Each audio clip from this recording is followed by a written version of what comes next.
नमस्कार मित्रों, मैं मनोज कुमार पांडे अपने YouTube चैनल अध्यात्म में स्वागत करता हूं आपका।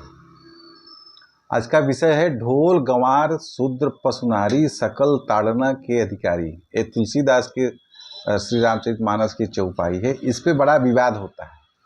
बहुत लोग इसके विरोध में रहते हैं कि तुलसीदास जी जातिवादी थे और नारी का सम्मान नहीं करते थे।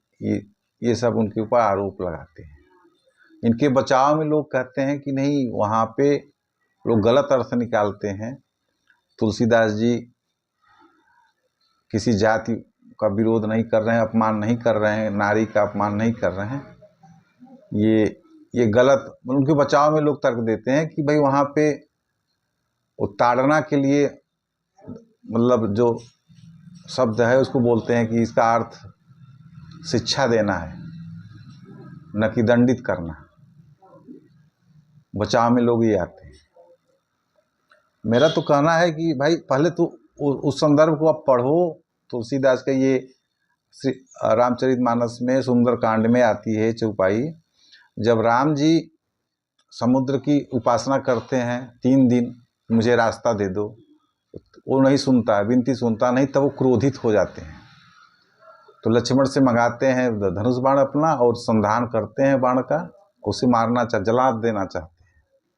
तब वो व्याकुल होकर के उठता है, अपना रूप में आता है, उनसे विनती करने लगता है, माफी मांगने लगता है।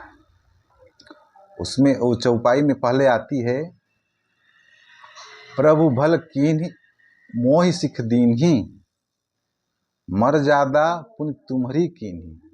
तब आता है ढोल गंवार शूद्र पशुनारी सकल ताड़ना के अधिकारी।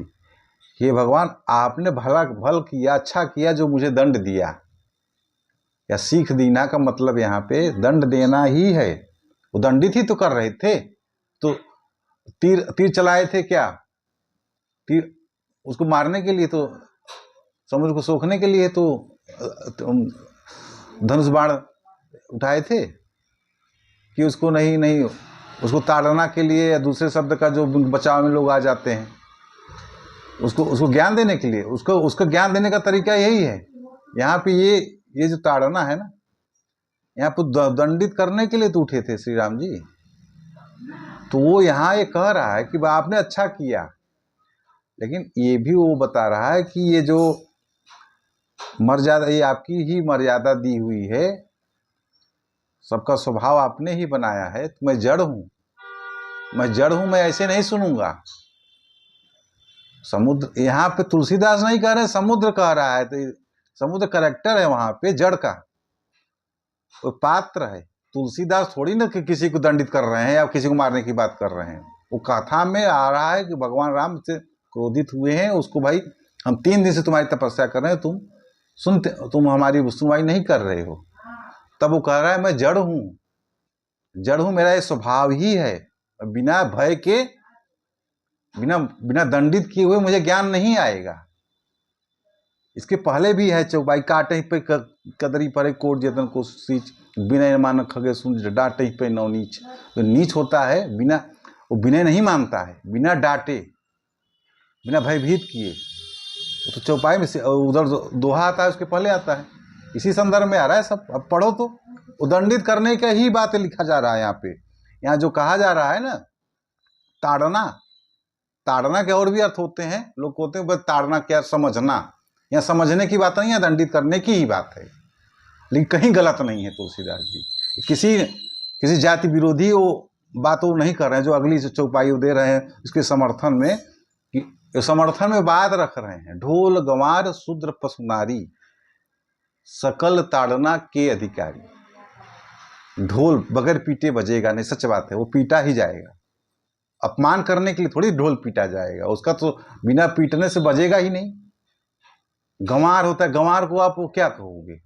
जो गंवार है वो क्या बोले, नहीं मेरी इज्जत नहीं हो रही है। अरे भाई, तुम उस लायक, इज्जत किसी की होती नहीं, जन्म से नहीं होती है, कर्म से होती है। जन्म से सब समान है। अब तुम करोगे गंदा काम करोगे, बोलोगे मेरी इज्जत नहीं हो रही है।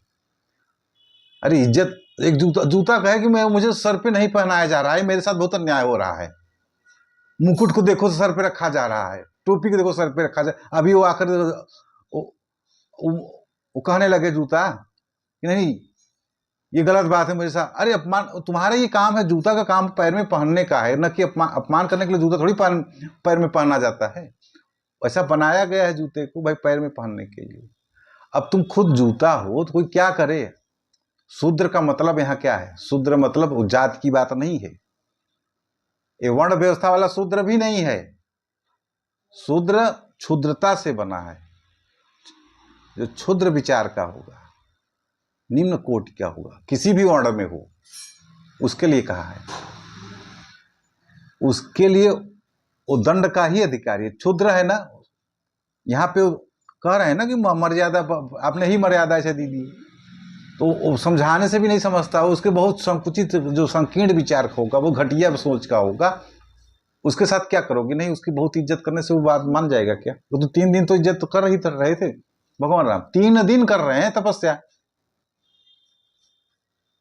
ऐसे ही शूद्र हैं, वो शूद्र नहीं है। यहाँ पे जातिवादी कोई बात नहीं है। जो अभी के समाज में जातियां चल रही हैं, जिसको अब शूद्र बताया जा रहा है, ये हमारे धर्म ग्रंथों की बनाई हुई व्यवस्था भी नहीं है। गीता में आप पढ़ो तो वहां पे, अब उसमें डिटेल में आएंगे तो वो अलग चर्चा है।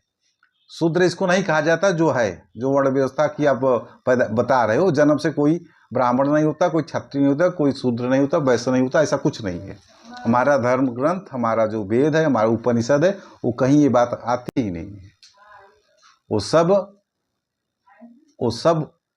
गुण से हैं, कर्म से भी नहीं है, जन्म से भी नहीं है, गुण से है। चेतना का स्तर की बात है वही। और चेतना के स्तर किस संदर्भ में है कि वो भी भक्ति की लाइन की बात है। वो कोई ऐसे समाज की व्यवस्था बनाने के लिए हमारी वो फिलॉसफी की बात है, और बहुत हाई लेवल की चीज़ है। ये सब जो नीचे लेवल की बातें हैं, वो सब जातियों की बात आती है। यहाँ जाति के कोई संदर्भ ही नहीं है। यहाँ जातिवादी कोई बात ही नहीं है। नारी पे आ रहा है, नारी पे क्यों लिख दिया तुलसीदास ने? उदाहरण क्यों दे दिया? तुलसीदास जी जब लिखे थे 1500-1550 ईस्वी के आसपास तुलसीदास जी थे। उस समय भारत में नारियों की शिक्षा नहीं मिलता था। बहुत दिन तक भारत गरीबी में रहा है। जब ये मुगल काल वगैरह चल रहा था, विदेशी आक्रमण से भारत त्रस्त था, तो वो बचाव के लिए लोग नहीं पढ़ाते थे बच्चियों। तो कम ज्ञान से वो आप दयनीय स्थिति थी नारियों की। तो एक प्रकार से वो क्षुद्र बुद्धि की हो ही गई थी, तो नहीं समझती थी। तो वहाँ पे वो बात उदाहरण ला रहे हैं। वो कहीं सीता के लिए थोड़ी ला रहे हैं, कोई या किसी ज्ञानी या महिला के लिए थोड़ी लिख रहे हैं। यहाँ कोई जाति विशेष या कोई नारी विरोध में ऐसा कहीं कुछ नहीं है।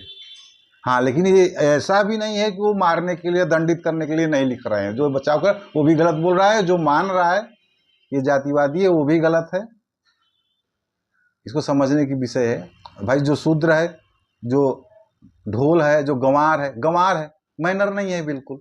चले आए ऐसे मुंह उठा के किसी ऑफिस में घुस गया, आप क्या कहोगे? उसको डांटने लगोगे? तरीके से नहीं आएगा। मैं आई कम इन सर, मुझे ये काम है, ये सब अपॉइंटमेंट लेके नहीं आएगा।